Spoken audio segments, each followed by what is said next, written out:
হরে কৃষ্ণ। সুধী ভক্ত সজ্জন, শ্রীমদ্ ভাগবতম প্রথম স্কন্ধ প্রথম অধ্যায় শ্লোক 20 থেকে আমরা আজকে আস্বাদন করব। ভাগবতম শ্রবণের আরেকটি পর্বে আপনাদেরকে সুস্বাগতম জানাচ্ছি এবং আমন্ত্রণ জানাচ্ছি ভাগবতের অমীয় বাণী শ্রবণ করার জন্য। ওম অজ্ঞানতিমিরান্ধস্য জ্ঞানঞ্জন শলাকয়া চক্ষুরুন্মিলিতং যেন তস্मै শ্রীগুরুবে নমঃ। শ্রীচৈতন্যমনাভীষ্টং স্থাপিतं येन भूतले स्वयं रूपं कदा मह्यं ददाति स्वपदान्तिकं। वन्देऽहं श्रीगुरू श्रीयुतपदकमलं श्रीगुरून् वैष्णवं च श्रीरूपं सग्रजातं सहगणा रघुनाथं वितं तं सजीवम् साधुतं सावधूतं परिजनसहितं कृष्ण चैतन्यदेवं श्री राधा कृष्ण पादान सहगण ललिता श्री विशाखान्वितं च। नमो विष्णुपदाय कृष्णपृष्ठाय भूतले श्रीमते भक्तिवेदान्त स्वामिनिति नामिने। नमस्ते सरस्वती देवे गौरवाणी प्रचारिणे निर्विशेष शून्यवादी पाश्चात्य देशतारिणे। वाञ्छाकल्पतरुभ्यश्च कृपा सिन्धुभ्यैव च पतितानां पावनेभ्यो वैष्णवेभ्यो नमो नमः। नमो महावदान्नाय कृष्ण प्रेमप्रदायते कृष्णाय कृष्ण चैतन्य नाम्ने गौरतिसे नमः। हे कृष्ण करुणा सिन्धु दीनबन्धु जगत्पते गोपेश गोपिकान्त राधाकान्त नमोस्तुते। तप्त काञ्चन गौराङ्गी राधे वृन्दावनेश्वरी विश्वभानुसुते देवी प्रणमामि हरिप्रिये। नीलाचल निवासाय नित्याय परमात्मने बलभद्र सुभद्राभ्यां जगन्नाथाय ते नमः। जय श्री कृष्ण चैतन्य प्रभु नित्यानंद श्री अद्वैत गदाधर शिवासादि गौर भक्तवृंद। हरे कृष्ण कृष्ण कृष्ण हरे हरे, हरे राम राम राम हरे हरे। ओम नमो भगवते वासुदेवाय, ओम नमो भगवते वासुदेवाय, ओम नमो भगवते वासुदेवाय। नारायणं नमस्कृतं नरं चैव नरोत्तमं देवीं सरस्वती व्यासं ततो जयमुदीरये। नष्टप्रायेषु भद्रेषु नित्यं भगवत सेवया भागवत उत्तम श्लोके भक्तिर्भवति नष्टति। श्री गुरुदिनतारिणं श्री चैतन्येश्वरं हरि ओम तत्सत्। हरे কৃষ্ণ। সুধী ভক্ত সজ্জন, আজকে আমরা অধ্যয়ন করব শ্রীমদ্ ভাগবতম প্রথম স্কন্ধ প্রথম অধ্যায় শ্লোক সংখ্যা 20 থেকে। তো সকলের কৃপা আশীর্বাদ এবং পরমারাধ্য গুরু মহারাজ ছিল জয় পতাকা স্বামী গুরু মহারাজের কৃপা আশীর্বাদ ভিক্ষা করে আজকের পর্বটি শুরু করতে যাচ্ছি। হরে কৃষ্ণ। কৃতবান কিল কর্মাণি সহরামেন কেশবঃ অতিমর্তানি ভগবান গুরুঃ কপট মানুষঃ।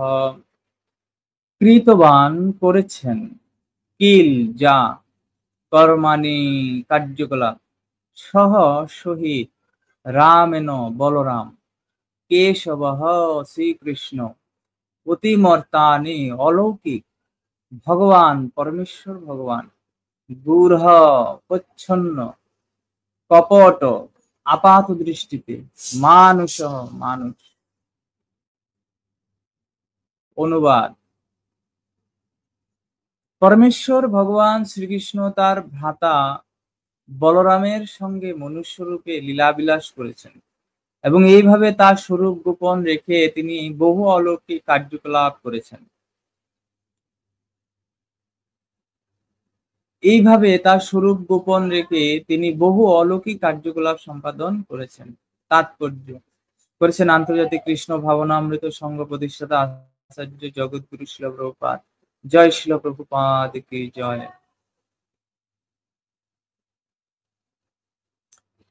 ভগবানকে নরমূর্তিধারী এবং নরসুলভ গুণ সম্পন্ন বলে কল্পনা করার যে মতবাদ, তা পরমেশ্বর ভগবান অথবা শ্রীকৃষ্ণের ক্ষেত্রে কখনোই প্রযোজ্য হতে পারে না।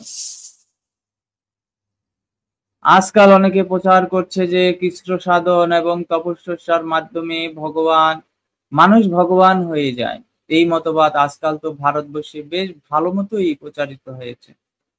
যেহেতু শ্রী রামচন্দ্র, শ্রীকৃষ্ণ এবং শ্রী চৈতন্য মহাপ্রভু শাস্ত্র প্রমাণে পরমেশ্বর ভগবান, তাই অনেক প্রতারক আজকাল তাদের মন গড়া সমস্ত ভগবানের অবতার সৃষ্টি করছে। এইভাবে মন গড়া ভগবানের অবতার সৃষ্টি করা আজকাল একটা সাধারণ ব্যবসা হয়ে দাঁড়িয়েছে। বিশেষ করে এই বাংলায় যে কোনো মানুষ একটু ভেলকিবাজি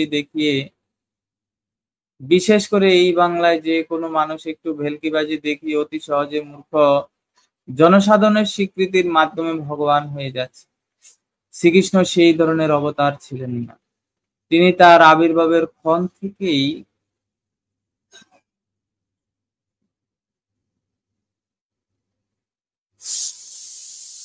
পরমেশ্বর ভগবান। তিনি তার জন্মের পরেই তার মাতা দেবকীর সম্মুখে তার চতুর্ভুজ বিষ্ণু রূপ নিয়ে আবির্ভূত হয়েছিলেন। তারপর তার মায়ের অনুরোধে তিনি নরশিশুর রূপ ধারণ করেছিলেন এবং তার পিতা বসুদেবকে বলেছিলেন তাকে গোকুলে তার আর এক ভক্তের কাছে নিয়ে যেতে, যেখানে তিনি নন্দ মহারাজ এবং যশোদা মায়ের পুত্র রূপে লীলাবিলাস করেছিলেন। তেমনি শ্রীকৃষ্ণের অংশ প্রকাশ বলরাম ও বসুদেবের আর এক পত্নী রোহিণীর পুত্র রূপে লীলাবিলাস করেছিলেন। ভগবত গীতায় ভগবান বলেছেন যে তার জন্ম এবং কর্ম হচ্ছে দিব্য, এবং কেউ যদি সৌভাগ্যবশে সেই তত্ত্ব অবগত হতে পারেন, তাহলে তিনি এই জড়জগতের বন্ধন থেকে মুক্ত হওয়ার যোগ্যতা অর্জন করে ভগবদ্ধাম ফিরে যান। অর্থাৎ শ্রীকৃষ্ণের জন্ম ও কর্মের অপাকৃতত্ব হৃদয়ঙ্গম করতে পারলেই অনায়াসে মুক্তি লাভ করা যায়।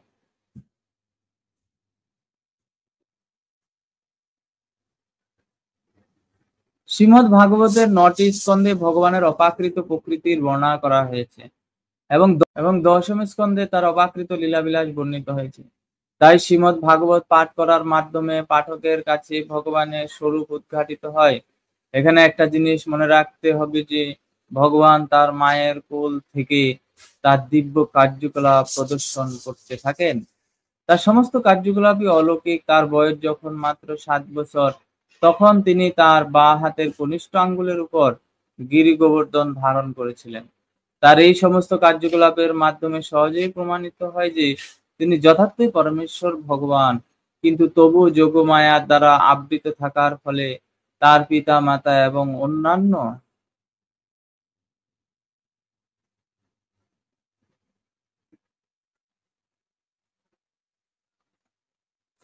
আত্মীয় স্বজনেরা তাকে একজন সাধারণ নরশিশু বলেই মনে করতেন।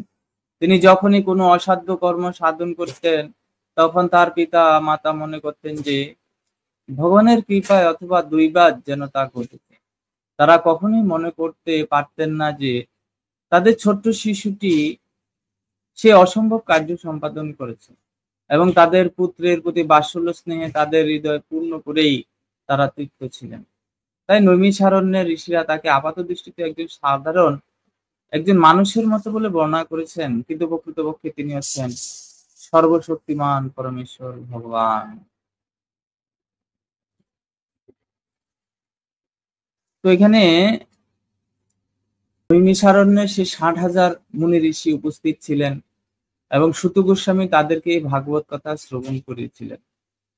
সেখানে সেই 60,000 মুনি ঋষির প্রতিনিধি স্বরূপ 60,000 মুনি ঋষিরা প্রশ্ন করছেন সুত গোস্বামীর নিকট, পরমেশ্বর ভগবান শ্রীকৃষ্ণ তার ভ্রাতা বলরামের সঙ্গে মনুষ্য রূপে লীলাবিলাস করেছেন এবং এইভাবে তার স্বরূপ গোপন রেখে তিনি বহু অলৌকিক কার্যকলাপ সম্পাদন করেছেন। এখানে সুত গোস্বামীর নিকট ব্যক্ত করছেন যে পরমেশ্বর ভগবান শ্রীকৃষ্ণ তার স্বরূপ লুকায়িত রেখে তিনি তার ভ্রাতা বলরামের সঙ্গে মনুষ্য রূপ ধারণ করে এই জগতে, ভৌম বৃন্দাবনে তিনি লীলাবিলাস সম্পাদন করেছেন এবং তার বহু অলৌকিক কার্যকলাপ তিনি করেছেন। এবং পরমেশ্বর ভগবানকে নিয়ে ছিল প্রভুপাদ এখানে বিস্তারিত ভাবে তিনি ব্যাখ্যা করেছেন যে ভগবান যদিও কি করেন নরমূর্তি এবং নরসুলভ গুণসম্পন্ন হয়ে তিনি এই জগতে আবির্ভূত হন, কিন্তু প্রকৃতপক্ষে তিনি হচ্ছেন পরমেশ্বর ভগবান। তো প্রভুপাদ এখানে বর্ণনা করেছেন যেমন ভগবানের বিভিন্ন অবতার আছে, আমরা দশ অবতারের কথা জানি, যেগুলো হচ্ছে ভগবানের বিভিন্ন 6 প্রকারের অবতার রয়েছে। গুণ অবতার যেমন ব্রহ্মা, বিষ্ণু, মহেশ্বর, সত্য, রজ এবং তমগুণের অবতার। ব্রহ্মা হচ্ছেন তিনি সৃষ্টি করেন এবং বিষ্ণু তিনি রক্ষা করেন, পালন করেন জীবদেরকে, এবং শিব তিনি হচ্ছেন ধ্বংস করেন। তো এইভাবে গুণ অবতার। তারপর মন্বন্তর অবতার রয়েছে ভগবানের। আরেক প্রকারের অবতার হচ্ছে মন্বন্তর অবতার, যেমন 14 জন মনু, এখন বৈবস্বত মনুর সেই যুগ চলতেছে। এভাবে 14 জন মনু রয়েছে, ইন্দ্র সাবর্ণী, ব্রহ্ম সাবর্ণী, বৈবস্বত, এরকম মনুরা 14 জন মনু এই পৃথিবী শাসন করেন। তারপরে এগুলো হচ্ছে ভগবানের মন্বন্তর অবতার। তারপরে গুণ অবতার, লীলা অবতার, ভগবানের বিভিন্ন লীলা অবতার রয়েছে, রাম ও নৃসিংহ, তারপর বামন, এই ধরনের ভগবানের লীলা অবতার রয়েছে। শক্তাবেশ অবতার, ভগবান থেকে শক্তিপ্রাপ্ত শক্তাবেশ অবতার, যেমন পরশুরাম, ব্যাসদেব, এরা ছিলেন শক্তাবেশ অবতার। এভাবে লীলা অবতার, গুণ অবতার, মন্বন্তর অবতার, এভাবে 6 প্রকারের ভগবানের অবতার রয়েছে। তারপরে আমরা দেখতে পাই সে অবতারগুলোর সমস্ত অবতারই হচ্ছেন পরমেশ্বর ভগবান শ্রীকৃষ্ণ। যেমন শ্রীকৃষ্ণ হচ্ছেন স্বয়ং ভগবান অবতারী, শ্রী চৈতন্য মহাপ্রভু স্বয়ং ভগবান এবং রাধা কৃষ্ণের সে মিলিত তনু। তারা এই জগতে আবির্ভূত হয়ে তিনি ভক্তদেরকে রক্ষা করেন এবং দুষ্কৃতিকারীদের বিনাশ করেন এবং ধর্মকে স্থাপন করেন। এটি হচ্ছে ভগবানের আবির্ভাবের অন্তর্নিহিত তাৎপর্য। যদিও সেটি গৌণ, কিন্তু মুখ্য অর্থে ভগবান তার ভক্তদেরকে আনন্দ বিধান করার জন্য, ভক্তদের সাথে লীলা বিলাস করে ভক্তদের আনন্দ বিধান করার জন্য তিনি এই জগতে আবির্ভূত হয়ে লীলা বিলাস করেন। এটি হচ্ছে মুখ্য উদ্দেশ্য। কারণ অসুর সংহার করার জন্য, ধর্মকে সংস্থাপন করার জন্য ভগবানকে স্বয়ং আসার কোনো প্রয়োজন হয় না, কিন্তু ভক্তের আহ্বানে তিনি ভক্তদেরকে আনন্দ বিধান করার জন্য তিনি এই জগতে আবির্ভূত হন। এটি হচ্ছে মুখ্য কারণ। কিন্তু এরকম ভগবানের অসংখ্য অবতার যেগুলো শাস্ত্র দ্বারা প্রমাণিত, এর বাইরেও দেখা যায় যে সাধারণ মূর্খ মানুষেরা তারা তাদের গুরুদেবকে এবং বিভিন্ন অক্ষেত মানুষকেও তারা কি করে ভগবান বলে প্রচার করেন এবং এভাবে জনসাধারণ বিপদগামী হন।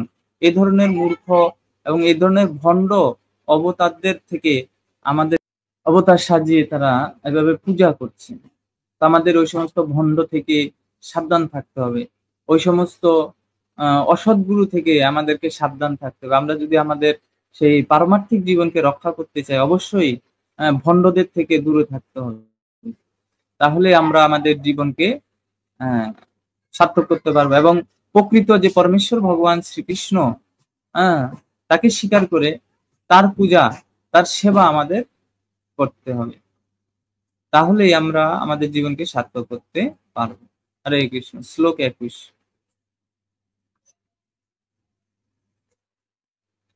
কুলিমাগতমজ্ঞায় ক্ষেত্রস্মিন বৈষ্ণবে বয়ম আশিনা দীর্ঘ সত্রেণ কথায়ং সক্ষণা হরে। কলিম, কলিযুগে, আগতম, আগত হয়েছে, আজ্ঞায়, সে কথা জেনে, ক্ষেত্রে, এই স্থানে, অস্মিন, এই, বৈষ্ণবে, বিশেষ করে বিষ্ণু ভক্তদের জন্য, বয়ম, আমরা, আশিনা, উপবিষ্ট, দীর্ঘ, বহুকাল ব্যাপী, সত্রেন, যজ্ঞ অনুষ্ঠানের জন্য, কথায়াম, কথ, সক্ষণা, যথেষ্ট সময় হাতে নিয়ে, হরে, পরমেশ্বর ভগবান। অনুবাদ।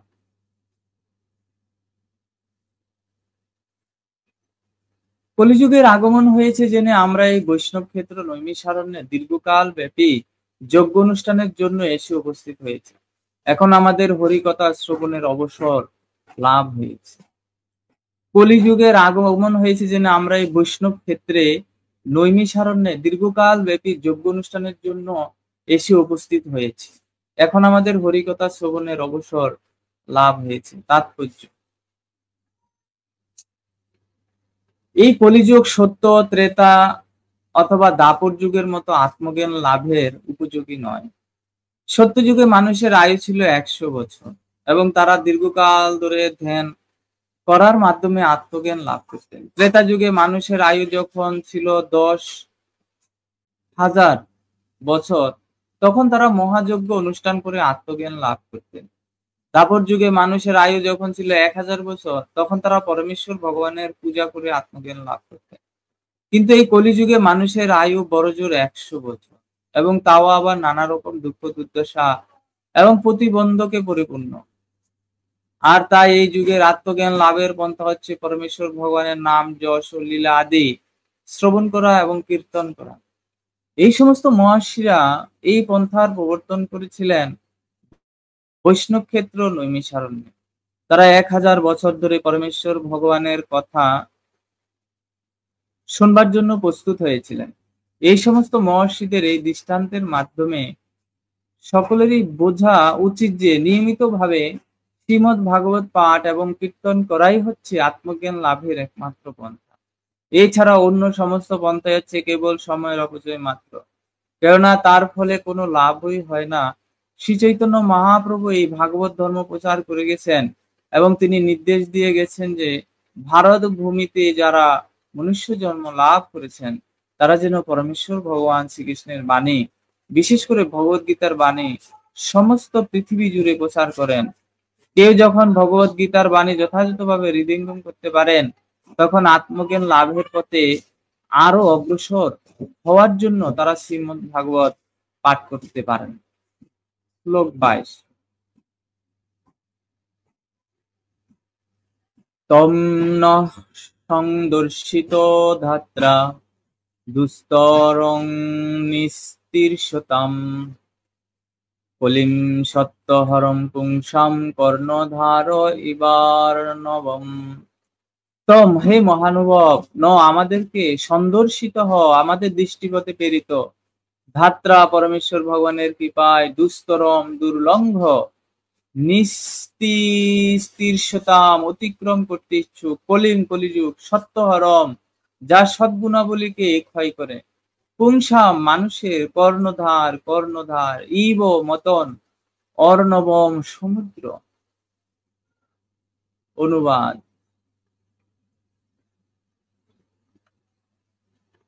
আমরা মানুষের সদ্গুণ অপহরণকারী কলিকাল রূপ দুর্লঙ্ঘ সমুদ্র উত্তীর্ণ হতে ইচ্ছুক। সমুদ্রের পরপারে গমন করতে ইচ্ছুক মানুষের কাছে কর্ণধার সদৃশ আপনাকে বিধাতাই আমাদের কাছে পাঠিয়ে আপনার দর্শন লাভ ঘটিয়েছেন। তাৎপর্য, এই কলিযুগ মানুষের পক্ষে অত্যন্ত ভয়ঙ্কর। মানব জীবনের একমাত্র উদ্দেশ্য হচ্ছে আত্মজ্ঞান লাভ করা, কিন্তু এই ভয়ঙ্কর যুগের প্রভাবে মানুষ তার জীবনের এই উদ্দেশ্য সম্পূর্ণভাবে বিস্মৃত হয়েছে। এই কলিযুগে মানুষের আয়ু ক্রমে ক্রমে কমে আসবে। মানুষের স্মৃতি, সূক্ষ্ম অনুভূতি, বলবীর্য এবং সমস্ত সদ্গুণ ধীরে ধীরে নষ্ট হয়ে যাবে। এই যুগের ভয়ঙ্কর অবস্থা শ্রীমদ্ ভাগবতে দ্বাদশ স্কন্ধে বর্ণিত হয়েছে। সুতরাং যে সমস্ত মানুষ আত্মজ্ঞান লাভের চেষ্টায় তাদের জীবন সার্থক করতে চান, তাদের পক্ষে এই যুগ অত্যন্ত ভয়ঙ্কর। এই যুগের মানুষ ইন্দ্রিয় তৃপ্তির প্রচেষ্টায় এত ব্যস্ত যে তারা আত্মজ্ঞান লাভের প্রয়োজনীয়তা সম্পূর্ণভাবে বিস্মৃত হয়েছে। উন্মাদের মতো তারা খোলাখুলি ভাবেই বলে যে আত্মজ্ঞান লাভের প্রচেষ্টা করার কোনো প্রয়োজন নেই, কারণ তারা বুঝতে পারে না যে এই ক্ষণস্থায়ী জীবন হচ্ছে আত্মজ্ঞান লাভের দীর্ঘ যাত্রাপথের স্বল্পক্ষণ মাত্র। আধুনিক যুগের শিক্ষা ব্যবস্থায় মানুষকে কেবল ইন্দ্রিয় তৃপ্তির শিক্ষাই দেওয়া হচ্ছে, এবং যে কোনো চিন্তাশীল মানুষ যদি একটু চিন্তা করে দেখেন তাহলেই তিনি বুঝতে পারবেন যে এই যুগের শিশুরা কিভাবে ইচ্ছাকৃতভাবে তথাকথিত শিক্ষার কসাইখানায় বলি হওয়ার জন্য প্রেরিত হচ্ছে। তাই শিক্ষিত মানুষদের কর্তব্য হচ্ছে এই যুগ সম্বন্ধে সচেতন হওয়া, এবং তারা এই কলিযুগ রূপী এই দুর্লঙ্ঘ সমুদ্র উত্তীর্ণ হতে চান, তাহলে অবশ্যই তাদের নৈমিষারণ্যে ঋষিদের পদাঙ্ক অনুসরণ করে ছিল সুত গোস্বামী অথবা তার উপযুক্ত প্রতিনিধিকে তাদের তরণের কর্ণধার রূপে গ্রহণ করতে হবে। সেই তরণটি হচ্ছে ভগবত গীতা এবং শ্রীমৎ ভাগবত রূপী পরমেশ্বর ভগবান শ্রীকৃষ্ণের বাণী। হরে কৃষ্ণ।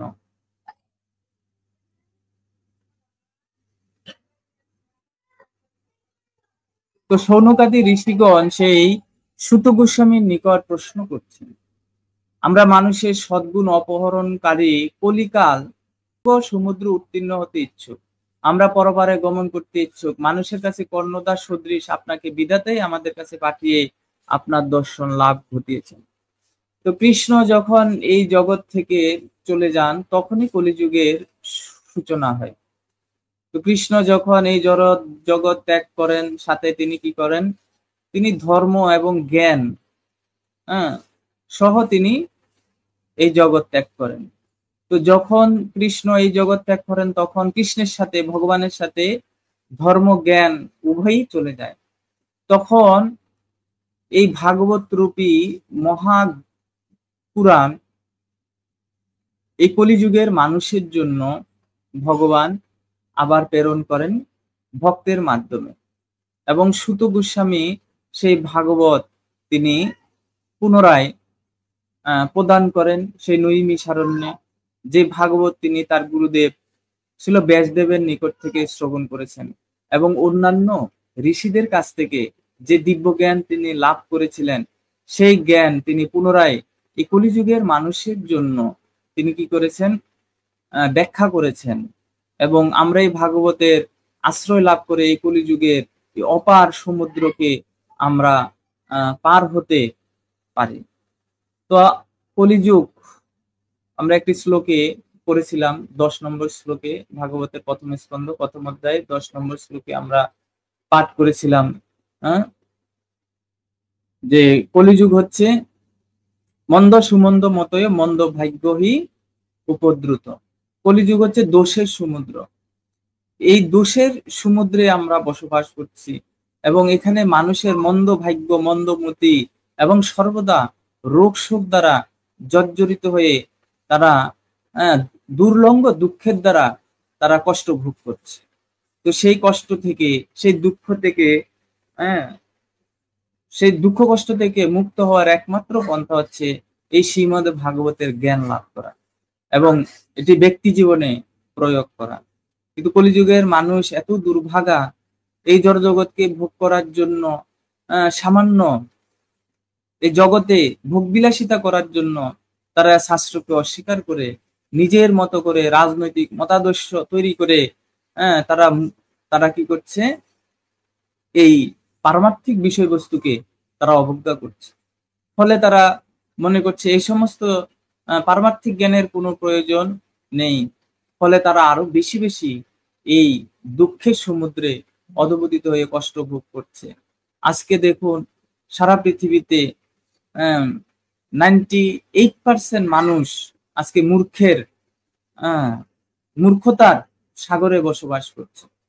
মানুষ এতই মূর্খ হয়ে গেছে যে তারা এই সমস্ত সৎ শাস্ত্রকে ত্যাগ করে তারা কিভাবে বিজ্ঞানের মাধ্যমে ভগবান এবং শাস্ত্রকে অবজ্ঞা করে, অস্বীকার করে তারা এই জড় জগৎকে ভোগ করতে চায়। ফলে এটা হচ্ছে আসরিক মনোভাব। এই মনোভাবের ফলে তারা চাচ্ছে ভোগ করতে, কিন্তু আরো বেশি বেশি এই জড় জগতের মায়ার দ্বারা প্রহারিত হয়ে তারা আরো বেশি কষ্ট ভোগ করছে। কারণ এই জগৎ হচ্ছে ভগবানের সৃষ্টি, ভগবান হচ্ছেন তার একমাত্র ভোক্তা। ভোক্তারং যোগ্যতবস্যাম সর্বলোক মহেশ্বরম সুহৃদম সর্বভূতানাম জ্ঞাত্তামাম শান্তি নিচ্ছতে। তো তারাই এই জগতে শান্তি লাভ করতে পারে যারা বুঝতে পারে যে কৃষ্ণ ভগবানই হচ্ছেন একমাত্র ভোক্তা। ভোক্তারং যোগ্যতবস্যাম, তিনি সমস্ত যজ্ঞের পরম ভোক্তা। ভোক্তারং যোগ্যতব সর্বলোক মহেশ্বরম, এবং সমস্ত লোকের পরম ঈশ্বর হচ্ছেন কৃষ্ণ, এবং সমস্ত জীবের পরম বন্ধু, পরম সুহৃদ হচ্ছেন কৃষ্ণ। এই তিনটা বিষয় যারা জানতে পারেন তারাই শুধুমাত্র এই জগতে শান্তি লাভ করতে পারেন। নচেত আমরা যতই বিজ্ঞানের অগ্রগতি করি না কেন, বিজ্ঞান আমাদেরকে যতই সহজ জীবন করে দেখ না কেন, এই জড় জগৎকে ভোগ করার বাসনার ফলে আমরা আরো বেশি দুঃখ কষ্টের মধ্যে নিমজ্জিত হয়ে আমরা আরো আমাদের জীবনকে, পরবর্তী জীবনকেও আমরা বিপদগামী করে ফেলছি। তাই যারা বুদ্ধিমান মানুষ তারা অবশ্যই ভাগবতের শাস্ত্রের আশ্রয় গ্রহণ করবে, গুরু কৃষ্ণের আশ্রয় গ্রহণ করবে। তারা এই জড়জগৎকে কৃষ্ণের সেবায় নিয়োজিত করে তারা এই পাপ পঙ্কিলময় জীবন থেকে মুক্ত হয়ে অন্তিমে ভগবত ধামে প্রবেশ করবে। আর সেটি শুধুমাত্র এই ভগবত গীতা বাণী শ্রবণের মাধ্যমেই আমরা আমাদের প্রকৃত জীবনের দিশা খুঁজে পেতে পারি। হরে কৃষ্ণ। শ্লোক 23। ব্রূহি যোগেশ্বরে কৃষ্ণে ব্রহ্মণি ধর্ম বর্মণি সাংকাষ্টম অধুনপেতে ধর্মকং শরণং গতঃ। ব্রূহি, দয়া করে বলুন, যোগেশ্বরে, সমস্ত যৌগিক শক্তির ঈশ্বর, কৃষ্ণে শ্রীকৃষ্ণ, ব্রহ্মণে পরম ব্রহ্মে, ধর্ম ধর্ম বর্মণি রক্ষক, শাম নিজের কাষ্টাম ধাম, অধুনা এখন, উ পেতে চলে যাওয়ায়, ধর্ম ধর্ম, কম কার, শরণম শরণ, গতঃ গিয়েছে। অনুবাদ। পরম ব্রহ্ম যোগেশ্বর শ্রীকৃষ্ণ সম্প্রতি তার নিত্য ধামে অন্তর্ধান রূপ অপ্রকট লীলায় প্রবেশ করলে সনাতন ধর্ম কার শরণাপন্ন হয়েছে তা আমাদের বলুন। তো এখানে শৌনকাদি ঋষিগণ সে সুত গোস্বামীকে প্রশ্ন করছেন, পরম ব্রহ্ম যোগেশ্বর শ্রীকৃষ্ণ সম্প্রতি তার নিত্য ধামে অন্তর্ধান রূপ অপ্রকট লীলায় প্রবেশ করলে সনাতন ধর্ম কার শরণাপন্ন হয়েছে তা আমাদের বলুন। তো ঋষিগণ 6টি প্রশ্ন করেছিলেন। এটি হচ্ছে প্রথম প্রশ্ন। এটি অত্যন্ত গুরুত্বপূর্ণ একটি শ্লোক। তো ঋষিদের এই প্রশ্নটি সকলে স্মরণ রাখা উচিত, যে তারা প্রথম প্রশ্ন করছেন যে কৃষ্ণ সদাম উপগতে, কৃষ্ণ যখন তার নিজ ধাম সেই গোলক বৃন্দাবনে প্রত্যাবর্তন করেন তখন সনাতন ধর্ম কার শরণাপন্ন হয়েছে তা আমাদের বলুন। খুবই গুরুত্বপূর্ণ এই প্রশ্ন। তাৎপর্য জগৎগুরু শিল প্রভুপাদ কি।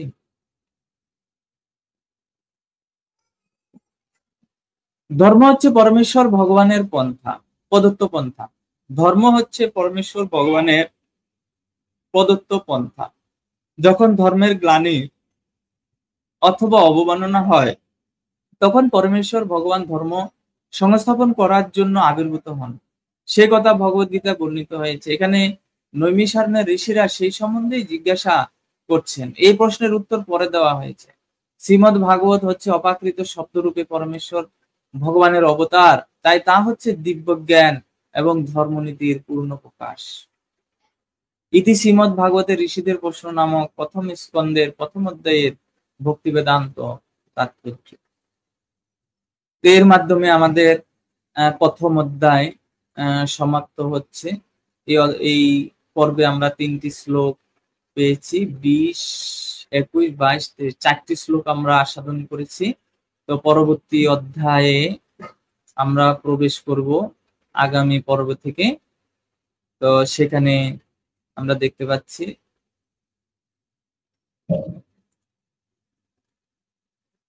যে দিব্য ভাব দিব্য সেবা দ্বিতীয় অধ্যায়, ওখান থেকে আমরা পরবর্তীতে আমরা শ্রবণ করব। তো এখানে সেই শৌনকাদি ঋষিরা যে প্রশ্ন, ঋষিদের প্রশ্ন নামক অধ্যায়ে প্রথম অধ্যায়ে আমরা এখানে একটি প্রশ্ন পেলাম, যেখানে ঋষিরা সুত গোস্বামীকে প্রশ্ন করছেন, পরম ব্রহ্ম যোগেশ্বর শ্রীকৃষ্ণ সম্প্রতি তার নিত্যধামে অন্তর্ধান রূপ অপ্রকট লীলায় প্রবেশ করলে সনাতন ধর্ম কার শরণাপন্ন হয়েছে তা আমাদের বলুন। এই প্রশ্নের উত্তর তিনি পরবর্তীতে অবশ্যই দিবেন, সেটি ভাগবতেই আছে এবং আপনারা আনন্দ পাবেন সেই উত্তর শ্রবণ করে, যে কৃষ্ণ যখন এই জগৎ থেকে তার নিত্য ধাম গোলক বৃন্দাবনে প্রবেশ করেন তখন ধর্ম কার শরণাপন্ন হয়েছে সেই সম্বন্ধে তিনি বলবেন। তো আমরা সেটি পরবর্তীতে আমরা শ্রবণ করব এবং সুত গোস্বামীর শ্রীমুখ থেকেই আমরা শ্রবণ করব এবং সেখানে অনেক কাহিনী রয়েছে, অনেক লীলাবিলাস রয়েছে। পরবর্তীতে আপনারা ধীরে ধীরে সেই আনন্দ, সেই লীলাগুলো জানার মাধ্যমে আমরা ধর্মের প্রকৃত অবস্থা, প্রকৃত স্বরূপ আমরা জানতে পারবো। তাই সবাইকে অনুরোধ করব, আপনারা থাকুন আমার সাথে, শ্রবণ করেন এই ভাগবতের অমীয় বাণী। শ্রবণ করলে ধীরে ধীরে আপনারাও বুঝতে পারবেন যে প্রকৃত ধর্ম কি, প্রকৃত ভগবান কে, এই জগৎ কে সৃষ্টি করেছেন, কিভাবে সৃষ্টি করেছেন, এই জগতের জীব কিভাবে সৃষ্টি হয়েছে, সমস্ত কিছু এই ভাগবতের মধ্যে রয়েছে। এবং আমাদের কর্তব্য কি, একজন মৃত্যু পথযাত্রী ব্যক্তির কর্তব্য কি, কি করা তার কর্তব্য, সেই সমস্ত প্রশ্ন এই মুনি ঋষিরা করেছিলেন এবং তার উত্তর অত্যন্ত সুন্দর এবং পুঙ্খানুপুঙ্খভাবে শাস্ত্রের ভিত্তিতে প্রদান করার মাধ্যমে সেই অভিমন্যুর পুত্র পরীক্ষিত মহারাজকে প্রদান করা হয়েছিল। আমরা সেই পরীক্ষিত মহারাজের লীলা আমরা এই ভাগবতের প্রথম স্কন্ধের মাধ্যমে আমরা জানতে পারবো। তো আপনারা আমাদের সাথে থাকুন। সবাইকে অসংখ্য ধন্যবাদ। ভিডিওটি আপনারা মনোযোগ সহকারে দর্শন করবেন, শুনবেন আশা করছি, এবং ভক্তদের মাঝে শেয়ার করে দিবেন। আপনার একটি শেয়ারের মাধ্যমে আরো অনেক মানুষ, অনেক ব্যক্তি এই ভাগবতের কথা শ্রবণ করার সুযোগ লাভ করবে, সৌভাগ্য অর্জন করবে, এবং তারা ধর্মের প্রকৃত দিক নির্দেশনা লাভ করবে। হরে কৃষ্ণ কৃষ্ণ কৃষ্ণ হরে হরে, হরে রাম রাম রাম হরে হরে। জয় গ্রন্থরা শ্রীমদ ভাগবতম কি, জয় জগৎগুরু শিল প্রভুপাদ কি, উদিত পাবন পরমারাধ্য গুরুদেব কি, তাই গৌর প্রেমানন্দে হরি হরি। সবাইকে অসংখ্য ধন্যবাদ। হরে কৃষ্ণ। Like, share, subscribe.